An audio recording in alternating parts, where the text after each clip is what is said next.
আম এখন একটা খুবই ইন্টারেস্টিং বিষয় নিয়ে কথা বলবো। সেটা হচ্ছে আমরা যখন পড়াশোনা করলাম যে কর্কট ক্রান্তির রেখা অথবা বলা যায় পৃথিবীর মধ্যবিন্দুর যেই দেশসমূহ আমরাও এটার কাছাকাছি।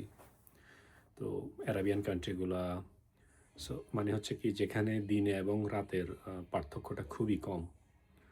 যেমন বাংলাদেশ অথবা ইন্ডিয়া, পাকিস্তান এই সমস্ত দেশগুলোতে আমরা যখন দেখি রাত এবং দিনের পার্থক্য 10 ঘন্টার উপরে 10 ঘন্টার উপরে। এটা যেহেতু 24 ঘন্টা মোটামুটি আমরা বলতে পারি 10 ঘন্টার উপরে 10 ঘন্টার উপরে। এটা যতটুকুই পরিবর্তন হোক, পরিবর্তন আসলে কতটুকু 1-1.5 ঘন্টার বেশি পরিবর্তন হয় না। কিন্তু যদি আমরা কল্পনা করি অন্য, যেমন এখানকার অবস্থাটা কি, লন্ডনের অবস্থাটা কি হয়, বা অন্য দেশের অবস্থা, নরওয়ের অবস্থাটা কি হয়, ফিনল্যান্ডের অবস্থাটা কি হয়, এটা আসলে really so tough to explain the situation. যদি আমি আজকের ব্যাপারটা বলি, আজকে কি হলো, আজকে যদি আমি ফজর নামাজের কথা বলি, এক্স্যাক্টলি 6:30 ফজর নামাজ। তারপর হচ্ছে 10:30 11টা বাজতে বাজতে জোহরের নামাজ। নর্মালি আমরা এত তাড়াতাড়ি পড়ি না, আমরা পড়তে পড়তে 12:30 1টার দিকে জোহরের নামাজ পড়ি। 12:30 1টা বাজে জোহরের নামাজ পড়ার পরে কিন্তু 2টা বাজতে বাজতেই কিন্তু আসরের নামাজ হয়ে যায়। তো আসরের নামাজ আমরা পড়ি, সময়টাকে একটু এক্সটেন্ড করে পড়তেছি 2:30টার দিকে, 2:30 40 এরকম এই সময়ের দিকে, অথবা 2:10 20। তারপর হয়ে গেল কি 3টা 3:30 3:40 হইতে হইতে মাগরিব হয়ে গেল। মাগরিবের সময়টা তো হচ্ছে ব্যাঙ্গে যেভাবে লাভ দেয়, অনেক বড় বড় লাভ দেয়, মাগরিবের সময়টা এভাবেই কাছে চলে আসতেছে ডে বাই ডে। এখন যদি জব হলে বেশিরভাগ সময় কি হয়, নামাজগুলোর ক্ষেত্রে দিস ইজ ট্রুলি আমরা আসলে ভুলে যাই।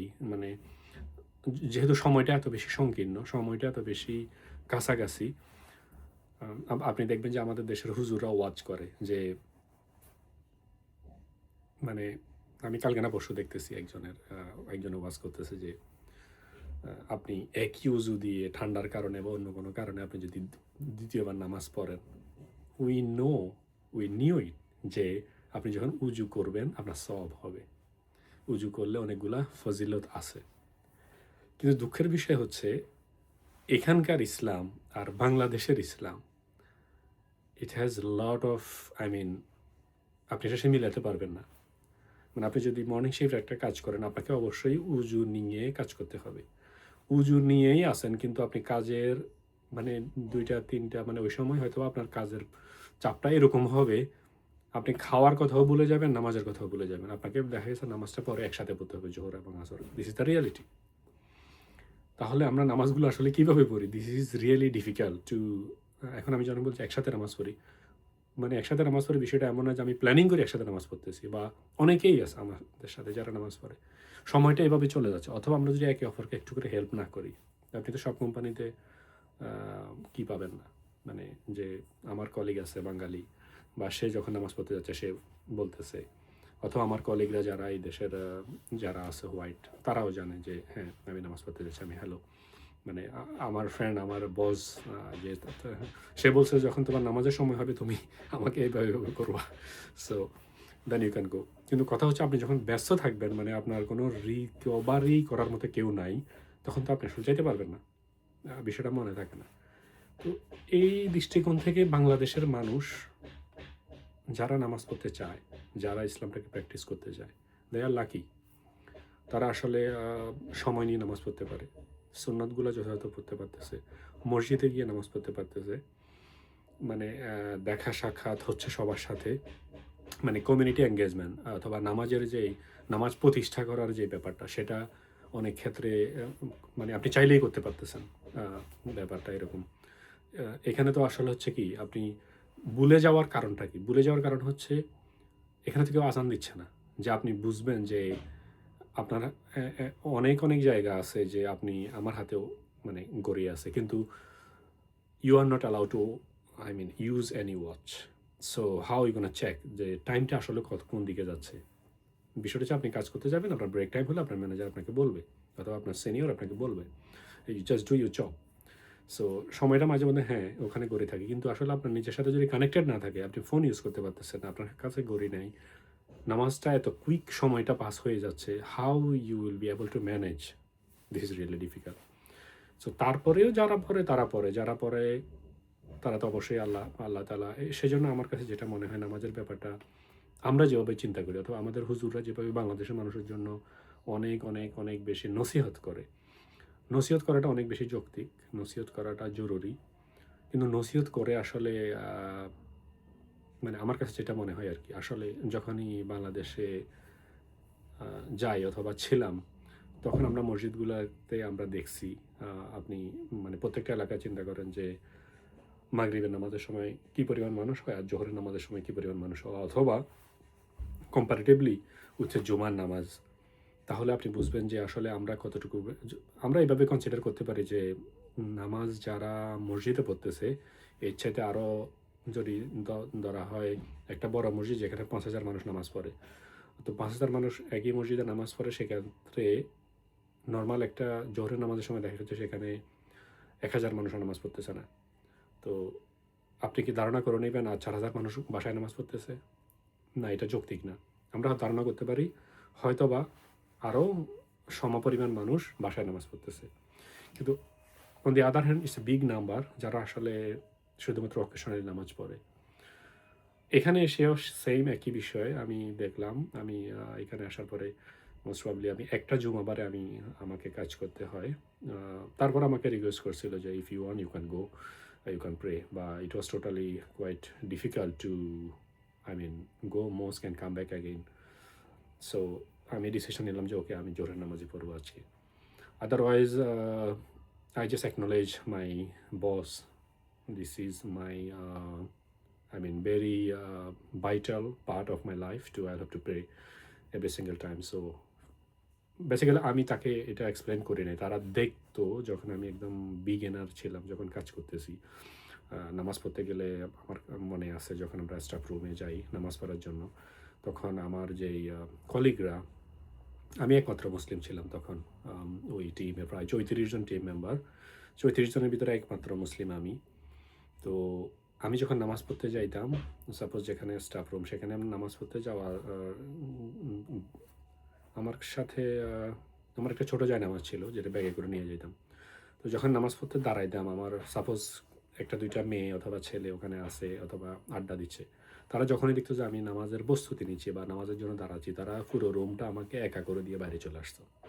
মানে আমি তাদেরকে, আমার কাছে এটা মানে উইয়ার্ড লাগতো যে তারা আমার জন্য, বিকজ আমার তো পুরো রুমটা লাগতেছে না, আমি এক কর্নার দিয়ে নামাজ পড়লে হচ্ছে। কিন্তু তাদের কথা হচ্ছে তারা, আমি যখন তাদেরকে পার্সোনালি জিজ্ঞেস করি যে you don't need to do like this kind of, you can stay with me, তুমি ওই পাশে বসতে পারো, কথা বলতে পারো, আই হ্যাভ নো প্রবলেম। কিন্তু তখন তারা এক্সপ্লেন করে যে no, you need a space, every single person they really appreciate if somebody pray. On the other hand আমাদের দেশ থেকে আমরা ইহুদি নাসারাদেরকে আসলে যেভাবে গালি দেই, আমার প্র্যাকটিক্যাল লাইফে আমি কখনো এইভাবে পাই নাই কাউকে যে সে ডিমোটিভেট করতেছে, নামাজ পড়তেছে এই জন্য হেড ইয়ে করতেছে।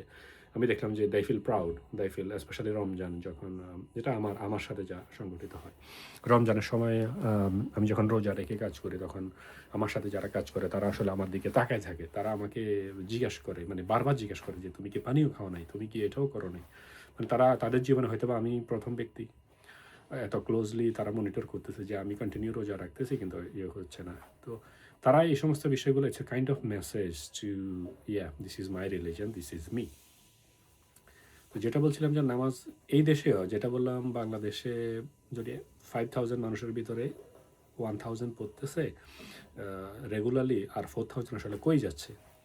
সেম একই বিষয়ে এখানে জুমাবারে প্রত্যেকটা মসজিদ 2-3টা করে জামাত হয়।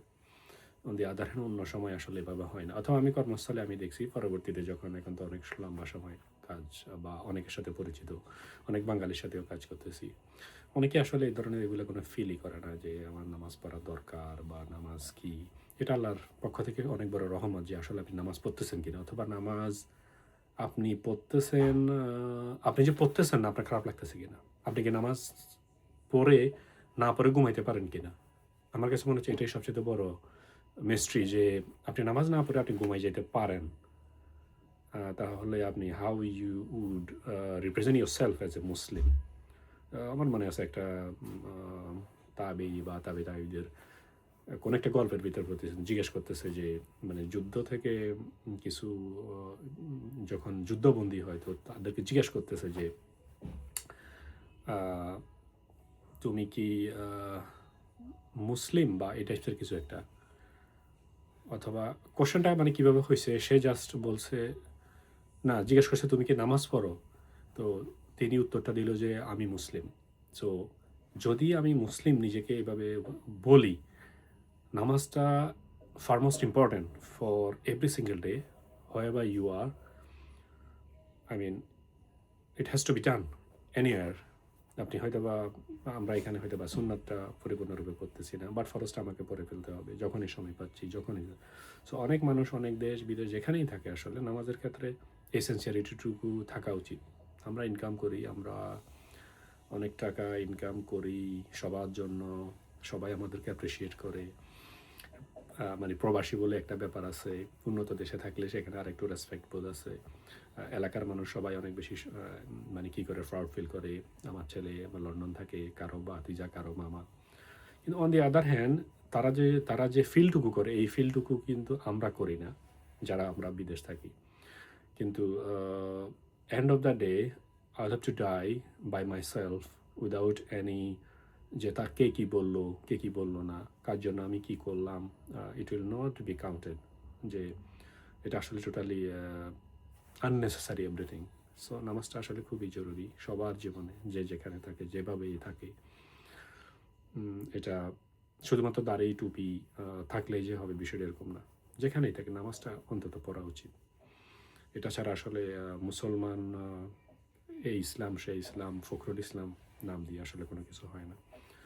সো যেটা বলছিলাম, বাংলাদেশে কিন্তু 4,000 মানুষ যেভাবে অকেশনালি নামাজ পড়ে, আমাদের মতো এই সমস্ত জায়গাগুলোতে সেম একই কন্ডিশন। তো আমার কাছে খুবই মানে এই বিষয়টা উইয়ার্ড লাগে যে আসলে মানুষ কীভাবে ঘুমায়, অথবা কীভাবে মানুষ চিন্তা করে যে আমার ছেলেটাও একজন ভালো মানুষ হবে, ধার্মিক মানুষ হবে। মানে এটা তো হচ্ছে বাই বাই কজ বাই রুটলি এটা আসতে হয়। মানে আম গাছে তো জাম ধরবে না, জাম গাছে জাম ধরবে, আম গাছে আম ধরবে। সবাইকে বোঝার তৌফিক দান করুক আল্লাহ তাআলা।